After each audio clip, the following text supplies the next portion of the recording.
श्री गणेशाय नमः. श्री सरस्वती नमः. श्री गुरुभ्यो नमः. जगद्गुरु नरेंद्राचार्य महाराज की जय. सद्गुरु काळसिद्धेश्वर महाराज की जय. संत शिरोमणि गजानन महाराज की जय. आद्य जगद्गुरु रामानंदाचार्य महाराज की जय. सिया वल्लभ रामचंद्र की जय. गुरुर्ब्रह्मा गुरुर्विष्णु गुरुदेवो महेश्वरः. श्री गुरु साक्षात् परब्रह्म तस्मै श्री गुरवे नमः. ब्रह्मानन्दं परमसुखदं केवलं ज्ञानमूर्तिं द्वन्द्वातीतं गगनसदृशं तत्त्वमस्याधिलक्ष्यम्. एकं नित्यं विमलमचलं सर्वधी साक्षिभूतम् भावातीतं त्रिगुणरहितं सद्गुरु तन्नमामि. श्रीमद्दासबोधदशकतेरावा समास सहावा लघुबोधनिरूपण वाचण्यास प्रारंभ करितो गुरु महाराज श्रीराम. जे बोलिजे ती पंचतत्वे त्यांची अभ्यासाया नावे तदुपरी स्वानुभवे रूपे जाणावे श्रीराम. यामध्ये शाश्वत कोण आणि अशाश्वत कोण ऐसे करावे विवरण प्रत्ययाचे श्रीराम.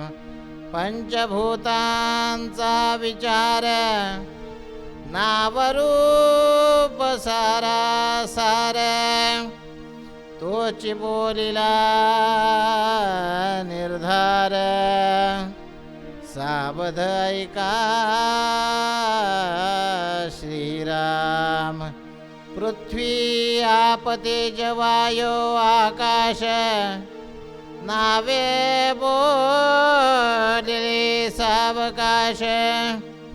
आता रूपाचा विश्वास श्रवणे धरावा श्रीराम. पृथ्वी म्हणजे ते धरणी आप म्हणजे ते पाणी तेज म्हणजे अग्नी तरणे सतेजादिक श्रीराम. कुंडली कवरदे आर विठ्ठल श्री ज्ञानदेव तुकाराम पंढरीनाथ महाराज की जय. जगद्गुरु नरेंद्राचार्य महाराज की जय. अनंत विभूषित जगद्गुरु रामानंदाचार्य श्री स्वामी नरेंद्राचार्य जी महाराज रामानंदाचार्य दक्षिण पीठाधीश्वर के पावन चरण कमलों को कोटि कोटि वंदन करते हुए उन्हीं से आज्ञा लेकर एवं उन्हीं की कृपा दृष्टि एवं उनके द्वारा प्रदान ज्ञान से ही सार्थ श्रीमद् दासबोध का दशक 13वां समास छठवां लघुबोध के बारे में आज हम यहाँ चर्चा करेंगे।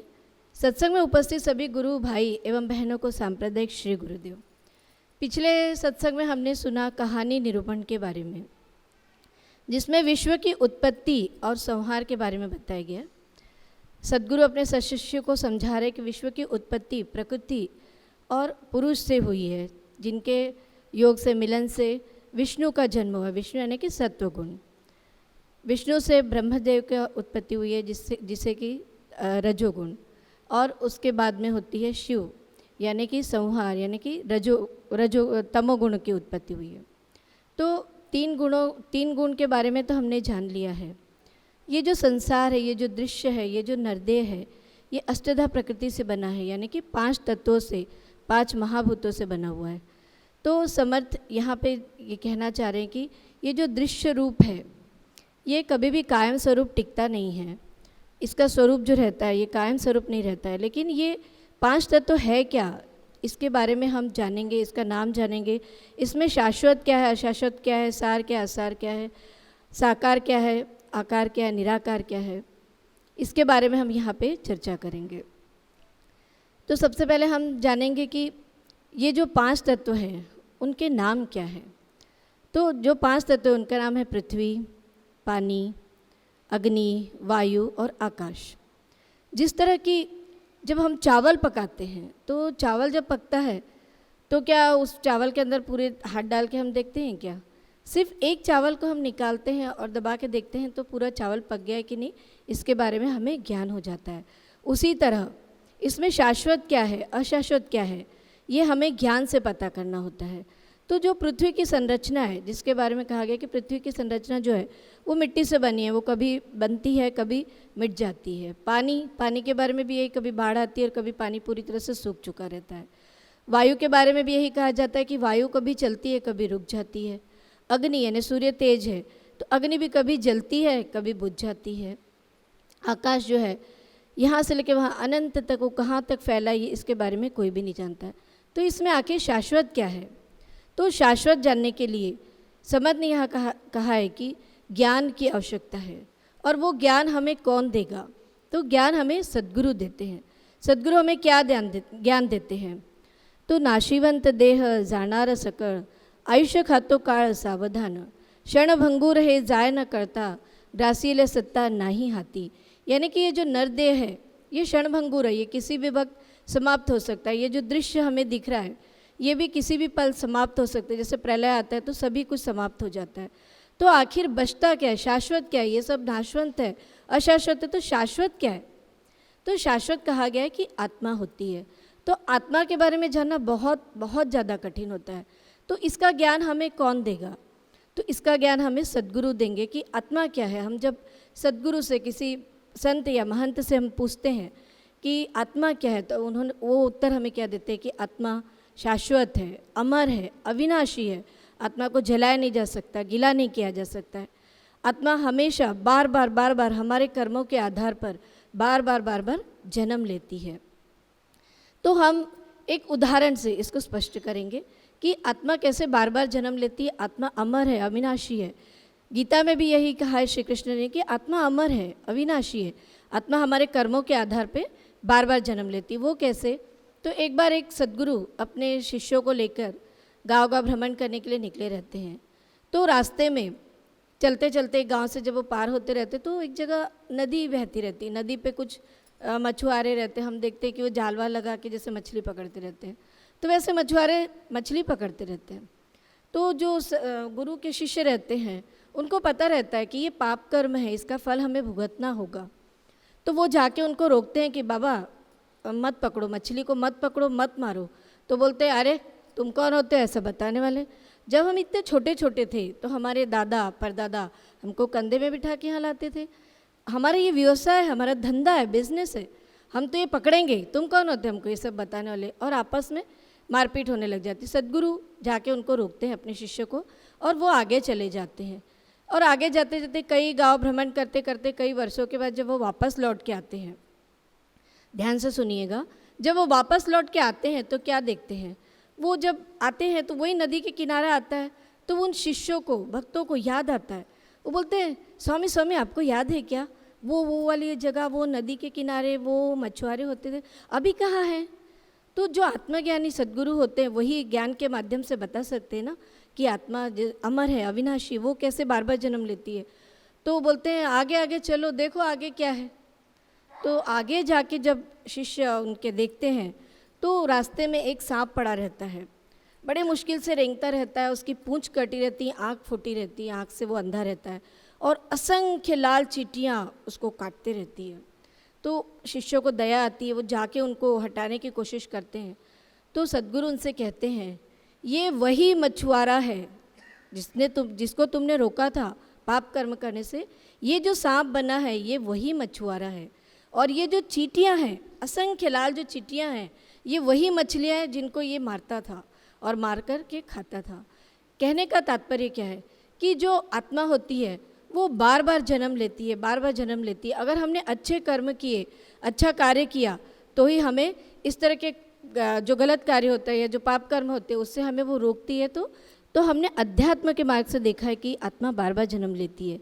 लेकिन वैज्ञानिक मार्ग से भी हम हमको बताना चाहेंगे कि एक बार वैज्ञानिकों ने भी ये शोध करने की कोशिश की कि ये जो नरदेह है इसमें ऐसी क्या चीज़ है जो मृत्यु के बाद इस देह से निकल के चली जाती, इस देह में रहते हुए वो क्या रहता है जो हमारे समझ में नहीं आता है, जिसकी वजह से हम जीवित हैं, वो क्या चीज़ है। तो वो क्या करते हैं कि एक मृतक व्यक्ति रहता है, मतलब एकदम मरने की अवस्था में कुछ पलों में वो मर सकता है, ऐसे व्यक्ति को एक कांच के बॉक्स में बंद कर देते हैं और उन पे निरीक्षण चलते रहता है कि जैसे ये मरेगा तो इसमें क्या परिवर्तन होता है, क्या होगा, वो देखते रहते, जांच करते रहते हैं। अब वो अपने काम से बाहर निकलते, अचानक देखते हैं आके तो वो व्यक्ति जो है वो मृतक हो चुका रहता है, और जो कांच रहती, इतनी मोटी कांच के बॉक्स में उसको रखा रहता है, उसमें दरार आई रहती, छेद रहता है। यानी कि ये जो हमारा नरदेह है इसके अंतर्गत क्या रहता है, तो वायु रहती है। वायु जो रहती है वो वायु उस वक्त जब हमारी मृत्यु होती है तो ये प्राण वायु हमारे देह से निकल के चली जाती है। तो हम इस देह के भ्रम में क्यों रहते हैं कि हम करता है, हम भोगता है, हम सब कुछ है, ऐसा क्यों हम करते हैं, जबकि नरदेह कुछ नहीं है, ये वायु के बिना कुछ भी नहीं। अगर इस देह से वायु निकल गया तो हम मृतक हो जाते हैं। यानी कि वायु और देह का संबंध है, देह के बिना वायु और वायु के बिना ये देह किसी भी काम का नहीं है। फिर भी हम क्या करते हैं, हम करता है, हमने ये घर बनाया है, हमने एक माँ क्या कहती है, ये बच्चे को मैंने जन्म दिया है, मैंने, अरे तुमने कैसे जन्म दिया? अगर तुमने जन्म दिया है तो तुम ये क्यों नहीं बता सकते हो कि ये बच्चा कितने साल जिएगा, ये कितना सुख पाएगा, ये कितना दुख पाएगा, या ये लड़का ही होगा या लड़की, ये माँ क्यों नहीं बता सकती है? क्योंकि हमको उसके बारे में ज्ञान ही नहीं होता है। लेकिन हम कर्ता और भोक्ता कोई और होता है, वो आत्मा होती है, परब्रह्म परमात्मा का अंश होती है। लेकिन हम अपने में ही लगे रहते कि ये हमारा है, वो हमारा है, कर्ता हम हैं। तो हम देखेंगे आगे कि एक जन्मांध जो व्यक्ति रहता है, जो जन्म से ही अंधा होता है, तो ऐसे व्यक्ति को अगर रत्न दे दिए जाए तो क्या वो उसको पहचान सकता है? नहीं, कभी भी नहीं, क्योंकि उसको पता ही नहीं ना, रत्नों के बारे में वो जानता ही नहीं है। तो हम एक उदाहरण से यहाँ पे छोटा सा स्पष्ट करना चाहेंगे कि एक राजा रहता है, उसको बार बार ऐसा मतलब रत्न रखने का उसको शौक़ रहता है। तो कई व्यापारी आते हैं, उसको अच्छे अच्छे रत्न दे के जाते हैं। एक बार एक व्यापारी आता है, बहुत ही खूबसूरत ऐसा रत्न उसके लिए लेके आता है और राजा को बोलता है कि राजा ये रत्न की कीमत बताइए कि क्या होगी। तो राजा उसको देखता है और सोचता है कि अगर मैंने कीमत ज़्यादा लगाई तो मेरा नुकसान, अगर कीमत कम लगाई तो व्यापारी का नुकसान, तो किया क्या जाए। तो उसको बोलते हैं कि आप रुक जाओ थोड़ा सा, 1-2 दिन हम देते हैं इसकी कीमत को। तभी उनके घर में एक सन्यासी आते हैं, सद्गुरु आते हैं, बैठते हैं। तो राजा चिंता में रहते हैं, तो पूछते हैं क्या हुआ। तो बोलता है कि राजा बताता है सद्गुरु को कि ऐसी सी बात हो गई, एक व्यापारी आया, उसने इतना अच्छा रत्न ढूंढ के लाया है, रत्न का बहुत पारखी है वो, और इतना सुंदर रत्न लाया है। मुझे ऐसा लगता है कि अगर मैंने उसको कीमत कम दी तो उसका नुकसान, अगर कीमत ज़्यादा दी तो मेरा नुकसान, तो करना क्या चाहिए। तो जो सन्यासी रहते हैं वो देखते हैं, बोलते हैं अच्छा ठीक है, कल उनको दरबार में लाइएगा, हम उसकी योग्य कीमत निकाल के देते हैं। तो जैसे वो आता है व्यापारी, तो एक जो इंसान को बुलाया जाता है जो कोड़ा मारता है पीठ पे, बोलते हैं कि इसको 100 कोड़े लगाए जाए। क्यों? तो घबरा जाता है, क्यों ऐसा क्यों? तो बोलते हैं कि पूरा जीवन तुमने ये भारी रत्न ढूंढने में व्यर्थ कर दिया, गवा दिया। अपने भीतर अंदर में जो परब्रह्म परमात्मा है, इसको कभी ढूंढने की तुमने कोशिश की है? तो नहीं, जीवन हमारा व्यर्थ हो जाता है। इसलिए हम आज यहाँ सत्संग के माध्यम से सबसे कहने आए हैं कि उस रत्न को पहचानिए जो हमारे भीतर है, जो परमेश्वर हमारे अंदर है। 9 विधा भक्ति में से आप कोई भी भक्ति कर सकते हैं। सबसे सरल भक्ति होती है नाम स्मरण भक्ति। आज हम यहाँ आपको बताना चाहेंगे कि 10 मिनट भक्ति कीजिएगा, नाम लीजिएगा, किसी का भी जिसको आप चाहते हैं, जिस परमेश्वर को जिसको आप चाहते हैं।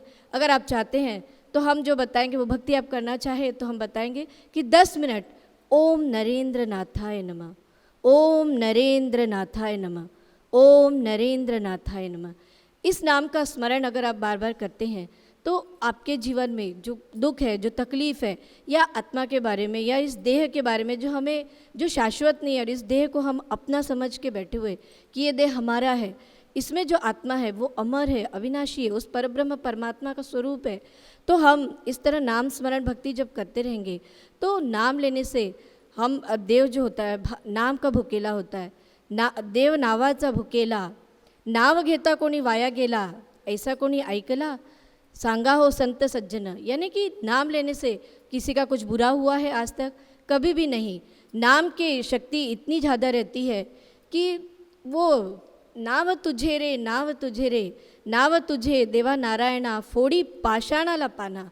यानी कि जो भक्त प्रहलाद है, जो दुखी होते हैं, अपने पिता के छल से परेशान रहते हैं, लेकिन वो नाम स्मरण भक्ति कभी भी बंद नहीं करते, मन से वो नाम स्मरण लेते, क्योंकि नाम लेने के लिए उनके गांव में उनके पिता द्वारा रोका गया रहता है, तो वो मन ही मन में नाम स्मरण करते रहते हैं। तो जब अत्याचार इतना ज़्यादा बढ़ जाता है तो फत्तर से विष्णु नरसिंह रूप में आके अपने भक्त प्रहलाद को बचाते हैं। शबरी नाम से हमारे में सात्विकता बढ़ जाती है, इसीलिए नाम लेना चाहिए। कि हमारे शरीर में जो 3 दुर्गुण है उसमें से 2 बहुत खराब दुर्गुण है, उनका नाम है रजोगुण और तमोगुण। उससे बेहतर सत्वगुण ठीक है, लेकिन वो भी कोई हद तक सत्वगुण चलेगा, उसके आगे हम आगे निकल गए वो भी नहीं चलेगा जब तक हम निर्लेप नहीं होते। रस तम सत्व, ये 3 गुणों का हम जब तक त्याग नहीं करते तब तक हमें आत्मज्ञान नहीं होने वाला है। लेकिन साधु संतों का कहना ऐसा है कि ठीक है भाई, सत्वगुण बढ़ने के लिए टाइम लगेगा, लेकिन धीरे धीरे आप तमोगुण रजोगुण तो कम करो। तो ये तमोगुण और रजोगुण कम करने का दावा है नाम। भगवान का नाम ले लो, कौन से भी नाम से उनको पुकारो। एक मराठी में अभंग है, नाम तुझे रे नाम तुझे, नाम तुझे देवा नारायणा, फोडी पाषाणाला पाना, नाम तरिले वाल्मिकीने, फुटली त्याला 2 पाने, अजामेळ पापराशी,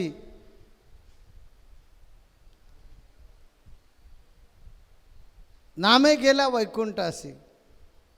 कहने का मतलब ऐसा है कि अजामेळ जैसा या वाला जैसा खराब गंदे काम करने वाले लोग भी ये नाम के वजह से मुक्त हो गए, और खुद मुक्त होकर रुके नहीं, उन्होंने भी लाखों करोड़ों लोगों की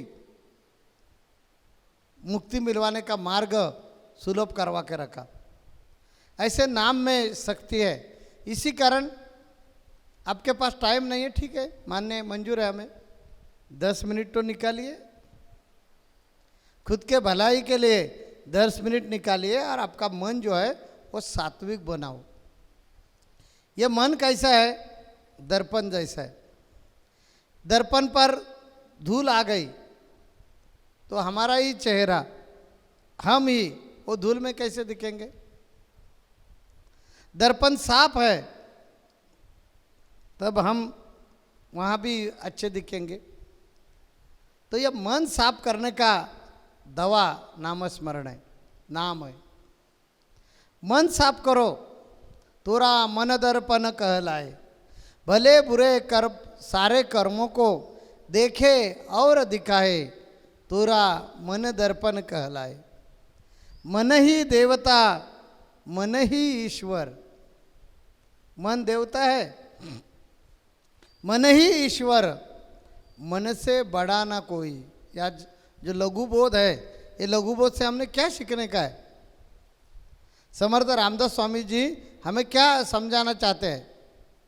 यही समझाना चाहते हैं कि प्रलय होकर हमारा अंत होने वाला है। जैसे हमारी उत्पत्ति हो गई वैसा हमारा प्रलय भी होने वाला है।